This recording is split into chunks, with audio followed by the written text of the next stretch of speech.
Hello प्यारे बच्चों, APS online class में पुनः आपका एक बार स्वागत। आज वीडियो में आपको डाल चुका हूँ और आपने अध्ययन भी किया होगा। आज हम बात करते हैं रक्तचाप, बीपी यानी ब्लड प्रेशर। देखिए, आपने पढ़ा होगा कि हमारे शरीर में जो रक्त होता है तो रक्तवाहिनियों में धमनी होती है, शिराएं होती हैं और केशिकाएं होती हैं। रक्त तीनों में प्रवाहित होता है, लेकिन आपका जो मेन रक्त की आपूर्ति है वो धमनियों के द्वारा होती है। अब मान लीजिए आपकी जो धमनियां हैं, रक्तवाहिनियां हैं, उनकी दीवार हैं जिनमें वो रक्त बहता है। आपको पता है जो हमारा मानव शरीर है उसका जो परिसंचरण तंत्र है वो बंद प्रकार का होता है, खुले प्रकार का नहीं होता है। बंद मीन्स जो रक्त है वो हमारा रक्तवाहिनियों में ही प्रवाहित होगा। तो जब बहता हुआ रक्त रक्तवाहिनियों की दीवारों पर दबाव डालता है, उस दबाव को हम क्या कहते हैं भाई? रक्तदाब कहते हैं।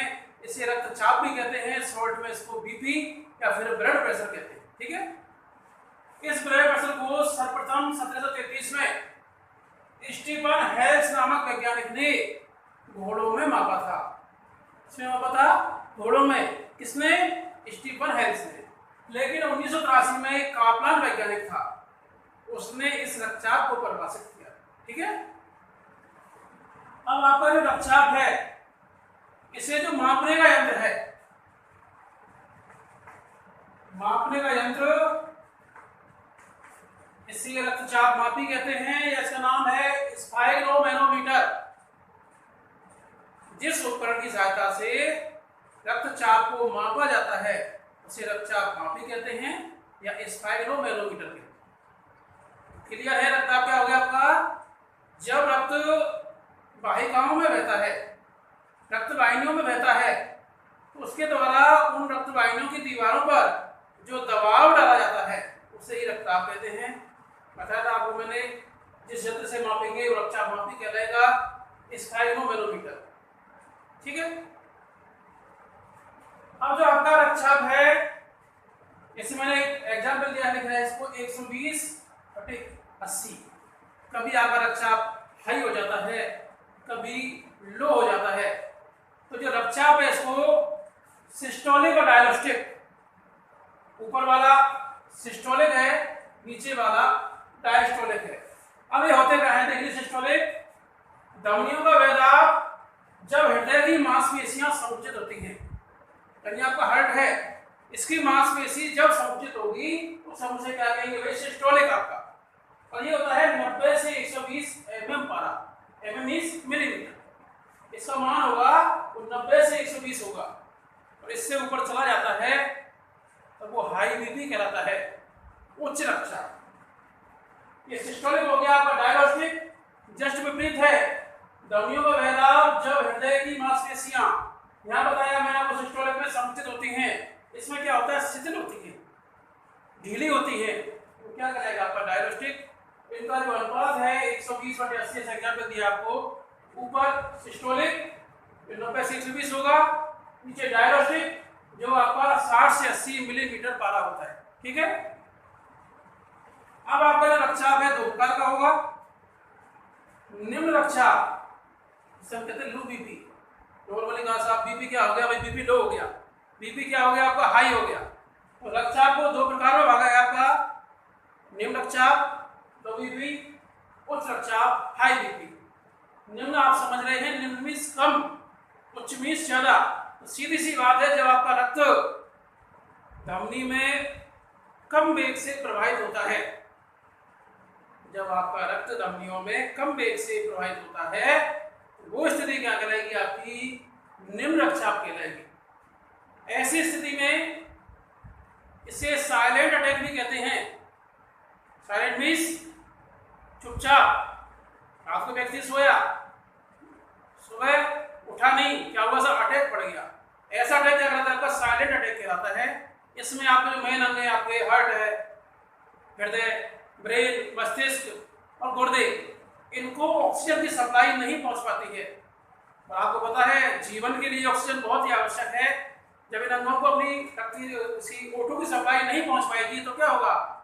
ये अंग क्या तो धीरे धीरे काम करेंगे, या फिर परमानेंटली स्थायी रूप से क्षतिग्रस्त हो जाते हैं, ऐसी स्थिति आपकी निम्न रक्तचाप या लो बीपी कहलाती है। इसके विपरीत जब धमनियों में रक्त अधिक दाब से बहता है, ऐसी स्थिति उच्च रक्तचाप या हाई बीपी कहलाती है। और जब ये 120 से ऊपर हो जाती है तो खतरे की स्थिति बन जाती है। और कभी कभी जब रक्त अधिक दाब से बह जाता है तो हमारी दिमाग की नसें फट जाती हैं, ब्रेन हेमरेज हो जाता है और व्यक्ति की मृत्यु भी हो सकती है। ठीक है, दोनों ही कंडीशन खराब है, हाई बीपी हो या लो बीपी हो। देखिए, हाई बीपी के लिए मेनली धूम्रपान, शराब का सेवन, वसायुक्त चीजें खाना, अधिक मात्रा में मिठाई खाना, तेल की बनी खाद्य सामग्री खाना, और मेन रूप से आप चिंता करते हैं। कहते चिंता चिता की जननी है। अधिक चिंता भी हाई बीपी का कारण है, या अधिक क्रोध करना, या किसी से ईर्ष्या करना, तनाव लेना, ये सारी कंडीशन हाई बीपी की होती है। ऐसी कंडीशन में जो रक्त है धमनियों में तेजी से प्रवाहित होता है।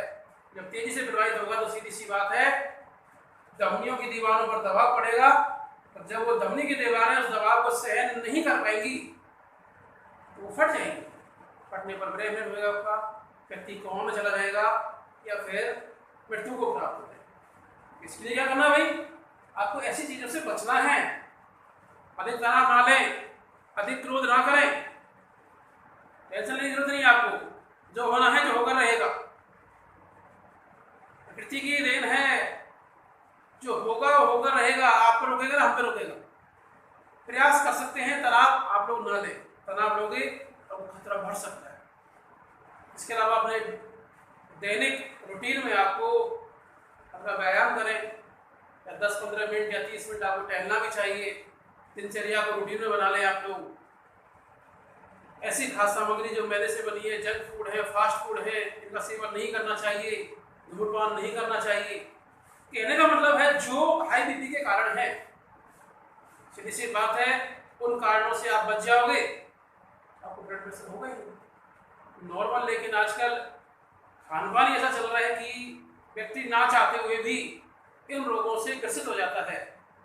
अतः इन रोगों से बचने के लिए ऐसे पदार्थों का सेवन ना करें जो इन रोगों के लिए उत्तरदायी है। क्योंकि एक बार जब हार्ट की बीमारी लग जाती है तो लास्ट तक पीछा नहीं छोड़ती है। हार्ट ब्लॉकेज हो जाते हैं, अधिक कोलेस्ट्रॉल का सेवन करते हैं तो धमनी की दीवार पर कोलेस्ट्रॉल जम जाता है। जम जाएगा तो क्या होगा, हृदय को रक्त की आपूर्ति नहीं हो पाएगी, और जब हृदय को रक्त की आपूर्ति नहीं हो पाएगी तो अपना हार्ट या तो कम काम करेगा या फिर काम करना बंद कर देता है, या फिर जब रक्त पहुंचेगा नहीं तो क्या होगा, सीधी सी बात है, अटैक की स्थिति बढ़ती है, सीधे हार्ट अटैक, हृदय आघात। धन्यवाद।